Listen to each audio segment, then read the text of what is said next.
जी मेरे सज्जनों मित्रों मेरे ग्राहियों एक नवी वीडियो के नाल तुहाडा अब्दुलरहमान तुहाडी खिदमत दे दोबारा पेश ते अज असी जनाब जिस तरह कि क्या है कि असी साडी कोशिश है ज़्यादा तो ज़्यादा अपने जिन्ने भी फोक सिंगर ने उन्होंने मुतारफ करवाना उन्होंने जनाब दसना तुहानू ते कोशिश करते रहने हैं कि पुराने गुरुकारां दे नाल नाल नवे नवे जिहड़े अज दे फोक सिंगर ने और वो इस टाइम छाए हुए ने ठीक है उन्होंने मतलब भी तुहानू मालूमात दसीए तो अज असी एक ऐसे फोक सिंगर के मतलब दसांगे कि जिन्हों थोड़ी जी सपोर्ट अगर अज कोई बंदा कोई स्टूडियो वाला या कोई जिहड़ा फोक म्यूजिक नू पसंद करने वाला अगर इस बंदे नू तुसी थोड़ी जी सपोर्ट करो तो मैं अज यूट्यूब पर बह के चैलेंज करना पिया कि यह बंदा पंजाब का नाँ पंजाब धरती का नाँ बहुत ज़्यादा रोशन करे ठीक है तो तुसी हुण परेशान हो गए किहड़ा गुलूकार है तो जनाब उस गुलूकार के मतलब तुहानू आ दसांगे और तुहानू चैलेंज भी करांगे तुहानू पसंद भी आएगा। लेकिन अगर तुसी मेरे यूट्यूब चैनल पर नवे आए हो तो सब तो पहले मेरे चैनल को सबसक्राइब करो फिर नाल दिते गए बैल आइकॉन के बटन को दबाओ ताकि इस तरह की वीडियो तुहाडे तक पहुँचते रहन। और अगर तुसी फोक सिंगर हो और अजे तक तुहानू किसी प्लेटफार्म तो तुहाडी मशहूरी नहीं हुंदी पई तो उत्ते थंबनेल ते मेरा नंबर लगा हुंदा है मेरे नाल तुसी कोई गुलूकार भी है चाहे वो सराइकी है चाहे वो पुठवारी है चाहे वो पंजाब दे इलाके दा है तो वो मेरे नंबर ते राबता करे इंशाअल्लाह ताला असीं उहनूं पूरे ते पूरी कोशिश करांगे। साडा मकसद यही है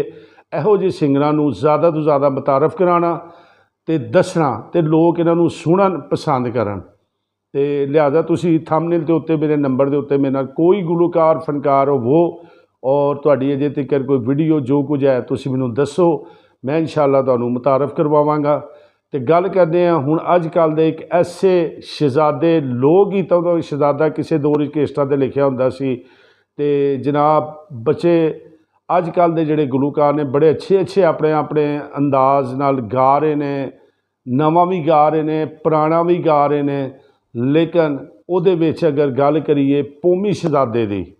जी हाँ सदीक कमियार दा साहबजादा पौमी शहजादा यूट्यूब ते इहदियां वीडियो भी पईयां ने ते पौमी शहजादा जनाब गुजरांवाले दा रहण वाला ठीक है। और सदीक साहब जिहड़े सी जिस तरह कि मैं उन्हां दी एक वीडियो पिछे दसी सी कि आलम साहब दे शगीर से तो जदों आरफ नूं वेखदे हुंदे सी तो फिर उन्हां दे दिल च भी ख्वाहिश हुंदी सी कि काश मेरा भी कोई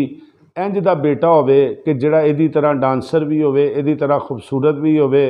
और इस तरीके दे नाल आने वाले वक्त दे विच मेरे नां नूं जिंदा भी रखे। तो जनाब अल्लाह ने उन्होंने दुआ पूरी की और अल्लाह ने उन्होंने पौमी शहजादे की सूरत एक बेटा अदा किया माशाअल्लाह 6-7 भरा ने। लेकिन गुलूकारी दे विच आसम नूरपुरिया वो इन्हों का छोटा भरा है तो पौमी शहजादा एक कला जनाब इस फील्ड चाहे बाकी भरा इस शोबे नहीं है। तो पौमी शहजादे अल्लाह ने ऐसिया सलाहियतां दित्तियां कि अजकल दे बड़े अच्छे ने मैं किसी को भी मतलब ऐ नहीं कहता लेकिन पौमी शहजादे नूं अगर तुसी सुनो तो इंशाअल्लाह ताला अगर ये कोई गाने हैंड फ्री लगा के सुनोगे तो तुहानू यकीन करो कि हकीकत पता लगेगा जिस तरह किसी दौर आलम साहब या पुराने गुलूकार अंदरों गांदा ना अदा फनकार उहदा भी पता लगता है तो जिहड़ा बनावटी गांदा उहदा भी पता लगता है।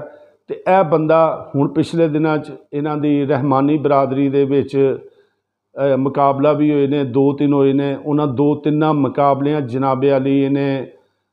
अवार्ड भी जितया और पहले नंबर पर भी आया। और ये गुलूकार ऐसा गुलूकार है कि जदों गांदा है और तुसी यकीन करना इहदा स्टाइल होएगा इहदी आवाज़ होएगी और इहदी आवाज़ अंदरों निकलेगी तुहानू पता लगेगा कि गुलूकार कोई गा रहा तो बहुत अच्छा गुलूकार है। तो इनू ज़्यादा तो ज़्यादा सुनिया करो इनू मैं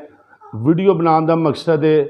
कि अगर कोई बंदा भी मेरी यह वीडियो अच्छा बंदा कोई वेखे तो इनू थोड़ी सपोर्ट करो इनू ज़्यादा तो ज़्यादा